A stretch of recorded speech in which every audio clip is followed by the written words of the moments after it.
All right, today is 11.6, factoring x squared plus bx plus c. Today we're going to be factoring trinomials when we have a degree 2,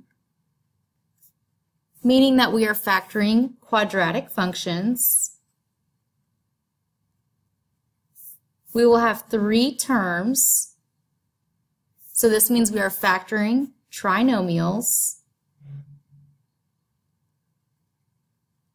And we are going to be factoring them today that have a leading coefficient of 1.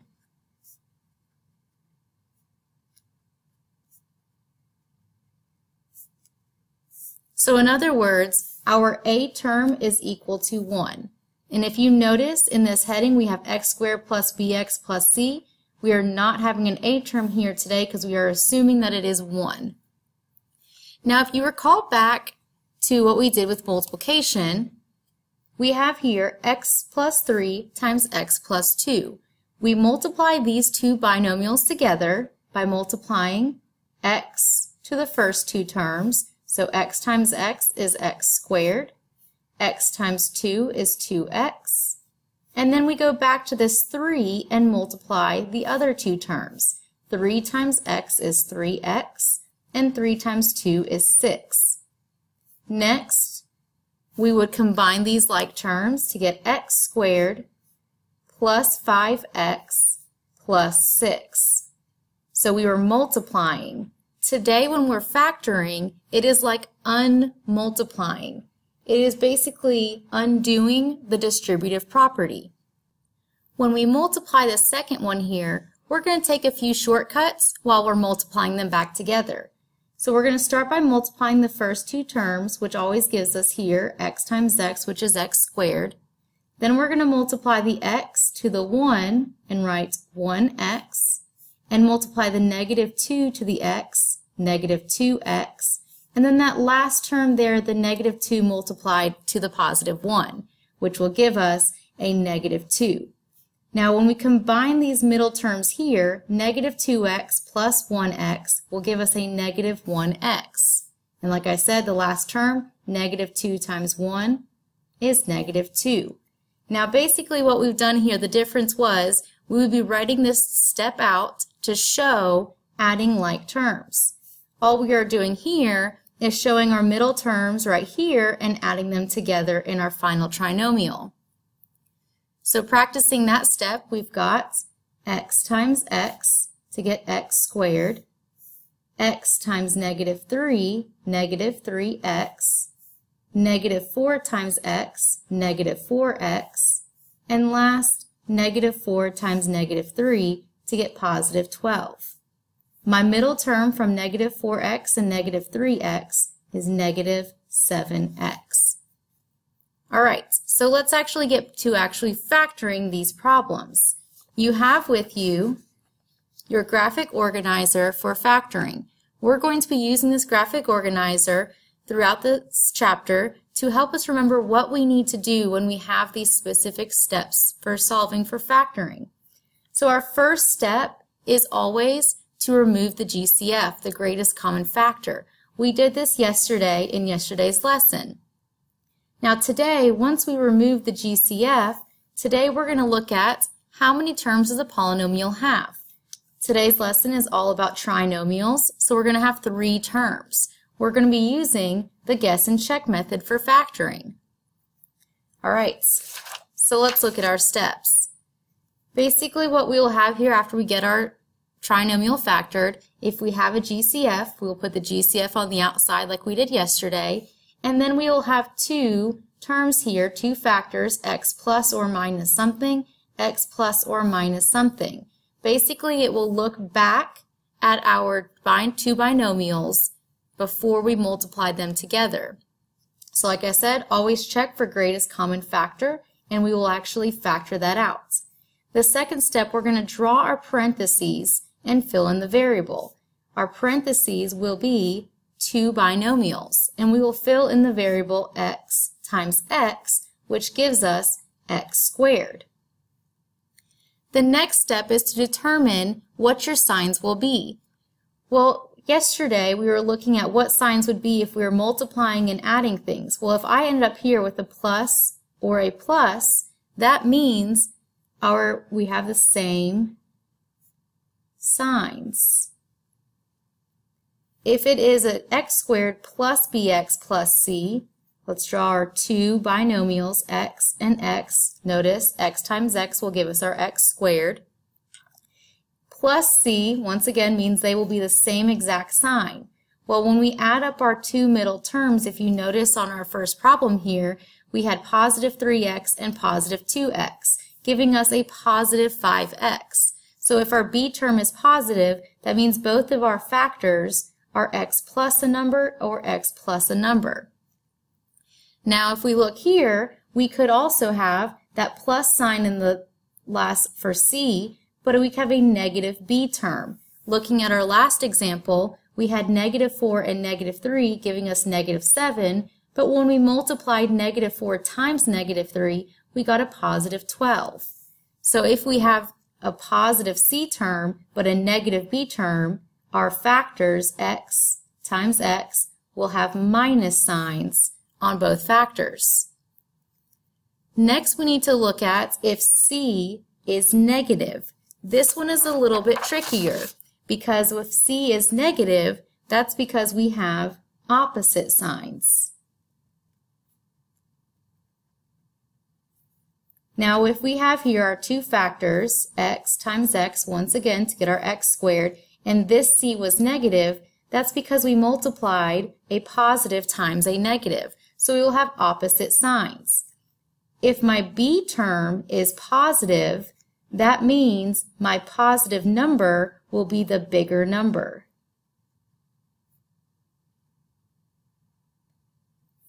If my two factors were 7 and 2, 7 would be positive because this ended up being a positive number.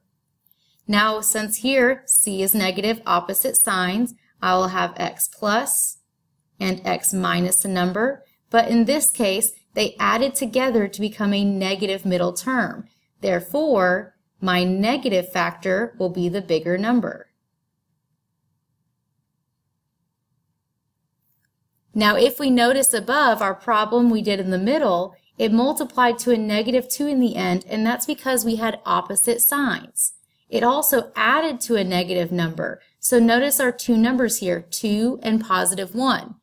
2 is the bigger number and 2 is negative. Therefore, when we added them together, our middle term became a negative number. We will get better at this the more we practice. Next, we're actually going to find the factors that will work. This is when our guess and check method comes into play. So we are going to be dealing with our x squared, where a is 1, plus bx plus c. And we are going to be listing off our factors x and x to get x squared. And we are trying to find what numbers will multiply back to this trinomial. Now, we actually played a game yesterday, x's and oh yeah. That's where this is going to come into play to help us by factoring our trinomials where a is 1. We put our c, our constant number right here in the top, and we put our b term on the bottom. Now, yesterday when we played this game, you were trying to find what two numbers is the only possibility to multiply to c but add to b.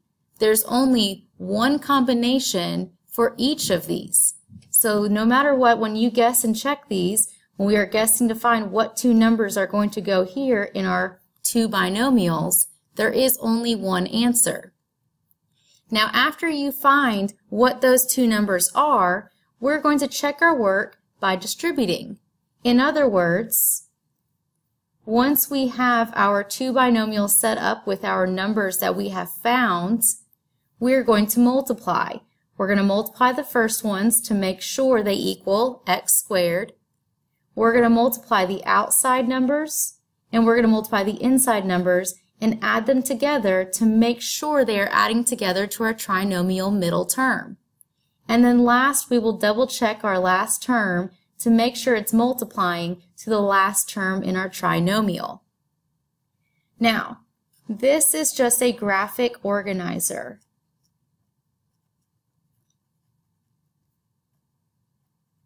This will help us find what those two terms are, but every time we are actually taking this trinomial and finding what two factors will make it up, we are factoring our trinomials. We can use this graphic organizer if it comes in handy, but there are some sections that we can't use this graphic organizer. So we're going to get very good and we're going to keep practicing to be good at the guess and check method. All right, flip your notes over and let's get to practicing.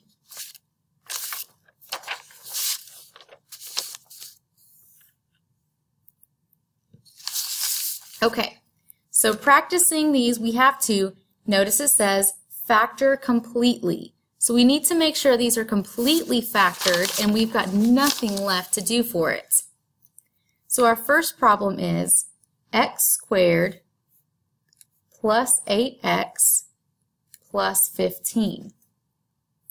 All right, so the first thing I'm going to do is I'm going to write out my two factors. And I'm going to figure out what we're multiplying to get these. First of all, to get my x squared, we can put x and x here because our first term, x times x, will give us x squared. Now the way we're going to find what our two factors are, first of all, we're going to change to a pencil. So if you've not been using a pencil, go ahead and pause the video and go grab one because you need to use a pencil for guess and check method for when we guess it and it may be wrong. We've got to erase our work. All right, so the first thing we're going to do is we are going to find our factors of 15. Factors of 15 are 1 and 15 and 3 times 5. These are all the possibilities that we could multiply to get the number 15. Notice here my coefficient out front is just 1. The only way to get 1 is 1 times 1. That's why our x's here, 1x and 1x, will always give us this 1x squared. The next thing we need to do is start to guess and check what numbers will make this work. Well, we can try 1 and 15. And we can notice here, if we multiply these terms together, x times 15 is 15x. And 1 times x is 1x. 1x and 15x do not add to my middle term, even though 1 times 15 would give us our last term in our trinomial. So I'm going to erase that and try my other factors. I'm going to cross that one out and try my other factors of 3 times 5. Once again, checking this last term, 3 times 5 equals 15, which it should because we have created these factors based on that number. So now I'm going to check my middle terms. We've got 3 times x, 3x, and an x times 5, 5x. These terms add together to make positive 8. So I'm going to use our graphic organizer that we were using yesterday, my x's and o's, to show how this also helps us. So once again, I'm going to put my 15 in the top, and I'm going to put my 8 in the bottom.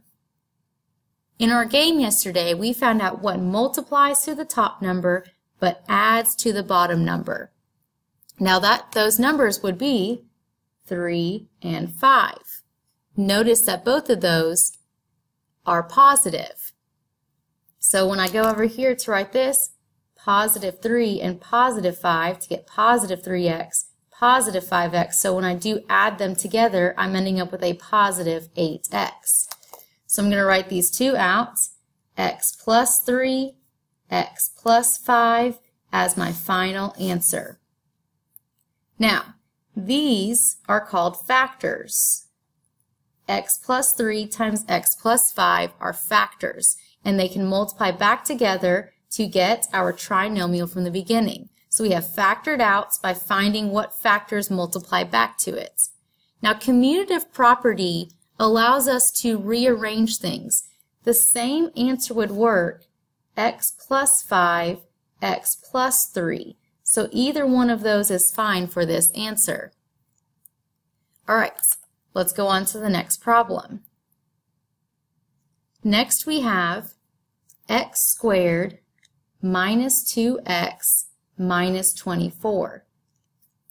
So starting this problem off, we know to get this x squared term, we have x times x. Once again, the 1 times 1 there, 1x times 1x is 1x squared. The next thing we're going to do is we're going to list our factors of 24.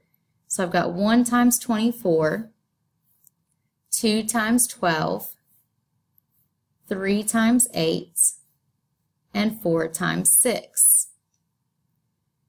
Now thinking back to our graphic organizer, let's write down those numbers to see what will make this work. I've got negative 24 up top and negative 2 on the bottom.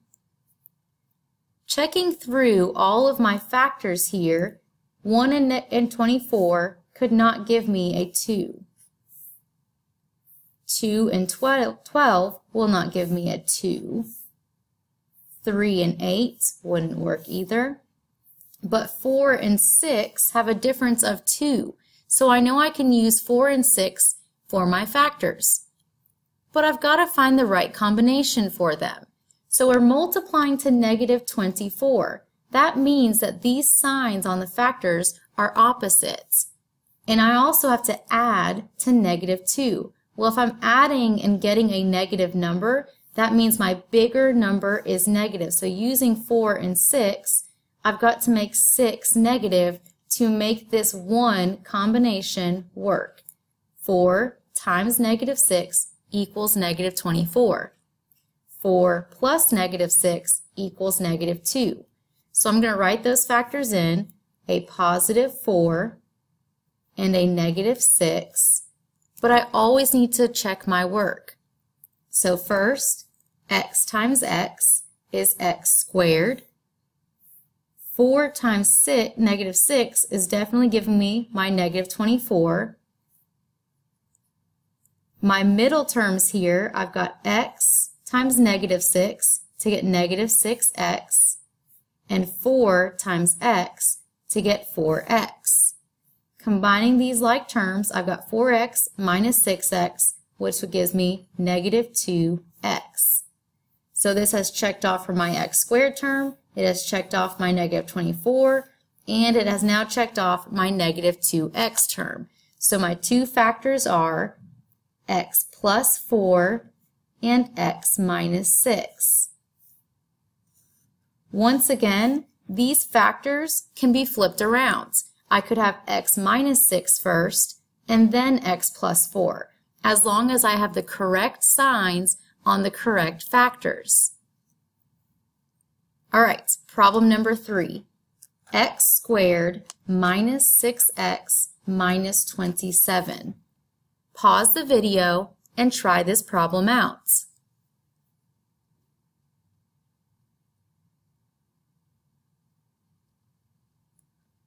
Okay, hopefully you paused the video and tried it out. Let's work it out together. Starting with my two factors, x times x will give me x squared. Now my factors of 27, 1 and 27, 9 and 3. So I can try out a couple of these different combinations, but they're multiplying to something negative. So that means their signs were opposites.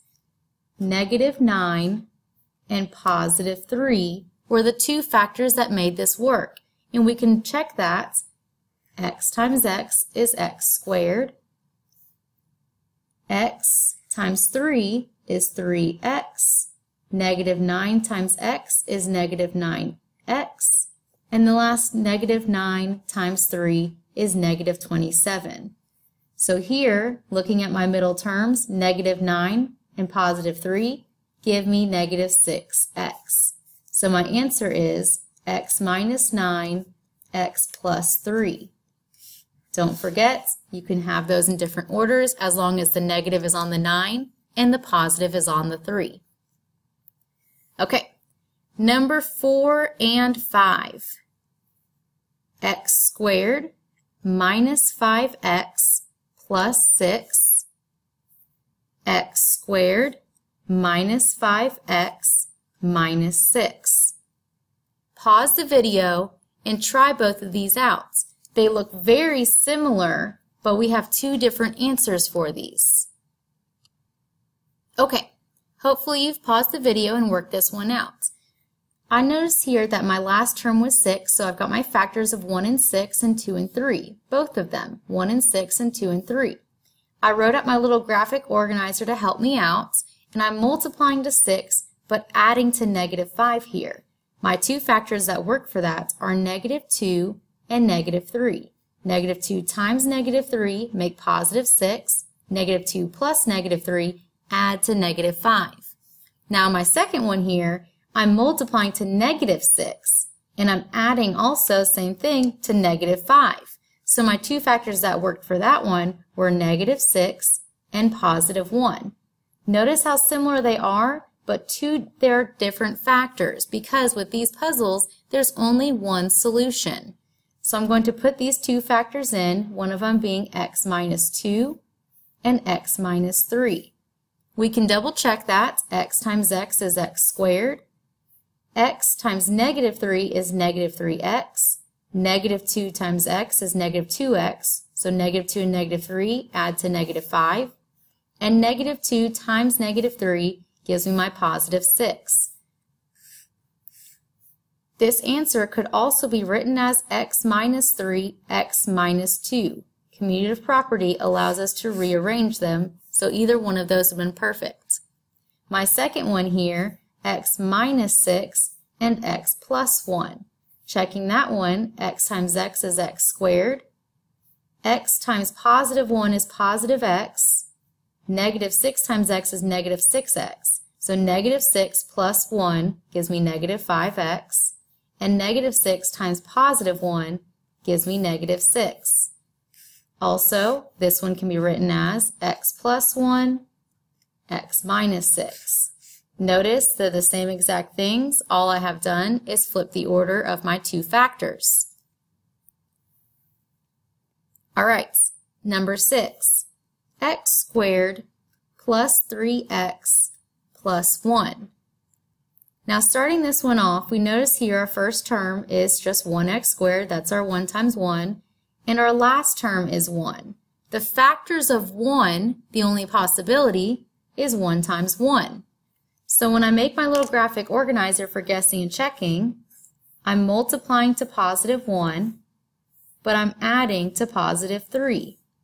Now the only two factors that can multiply to 1 are 1. 1 times 1 is 1. But 1 plus 1 is not 3. This is an impossibility. We cannot find two numbers here that will multiply to 1 but add to 3. So this trinomial will not factor. We call this a prime trinomial. Now a prime trinomial, even though it doesn't factor, doesn't really mean anything. It just means we cannot simplify this any further. It's kind of like the fraction 5/8. 5/8 cannot be reduced any further because nothing goes into 5 and 8 that will reduce that fraction. This x squared plus 3x plus 1 is just fully reduced. It is a prime trinomial. Sometimes we can get caught up in trying to find what combinations will work with these, and we stop before we get to the correct answer. But some of them there is not a correct answer, so we've got to check all of our possibilities to make sure that this was the only thing that could happen, which made this one prime, already reduced. All right, number 7, 2x squared minus 10x minus 48. Notice this trinomial does not have a 1x squared, and that's what today's lesson is about. So thinking back to your graphic organizer, the first thing that we always do is find and remove the GCF. Yesterday, you will be looking at trinomial like this, and notice that between 2x squared, negative 10x, and negative 48, that 2 is in common through all of these numbers. So our GCF is 2, and I'm going to factor it out. So if I factor a 2 out of this, my first term is now x squared. My second term is negative 5x. And my third term is negative 24. Now we have a trinomial with a leading coefficient of 1. And we can factor this one out. So I'm going to first list my possibilities of the factors of 24. 1 times 24, 2 times 12, 3 times 8, and 4 times 6. Make your graphic organizer if you need to. If you're starting to see what pattern will work the best, you can go straight to guess and check. I'm going to go ahead and write this graphic organizer again. Negative 24 multiplying, but adding to negative 5. Looking through my list of my possible factors, 5, this 3 and 8 pop out to me. I can make 5 with 3 and 8. So let's see what combination that we need. We're multiplying to negative 24, so that means one of them is negative and one of them is positive. But we're adding to negative 5, so that means my 8 is negative. So I'm going to write out my factors. This 2 is a part of a factor. So I'm going to write first my 2 factor, and then I'm going to write my 2 factors that this trinomial factors out to. The first one being x minus 8, and my second one being x plus 3. We can double check to make sure this works. X times x gives me my x squared.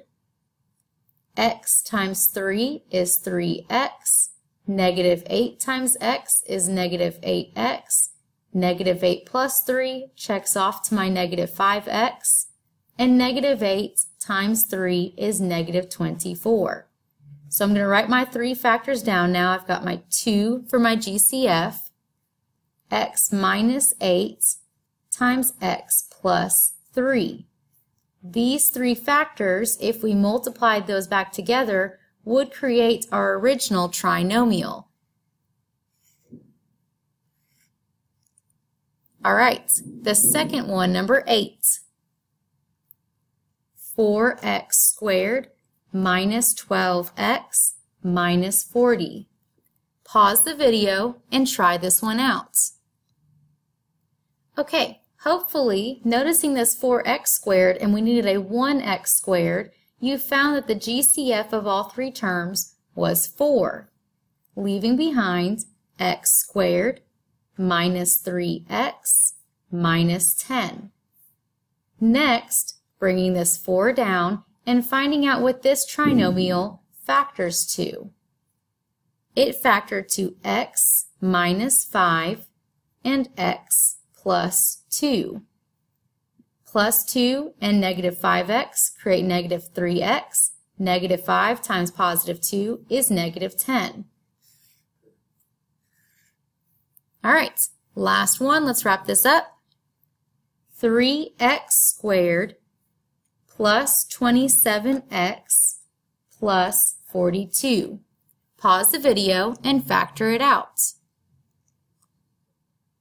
Okay. The first thing we factored out is a 3 for the GCF, leaving behind x squared plus 9x plus 14. My 2 factors that multiply to 14 but add to positive 9 are x plus 7 and x plus 2. Final answer. Make sure that we're multiplying these back together to check off our final trinomial. All right, that wraps up our notes for today. Make sure you're ready to practice on the next day.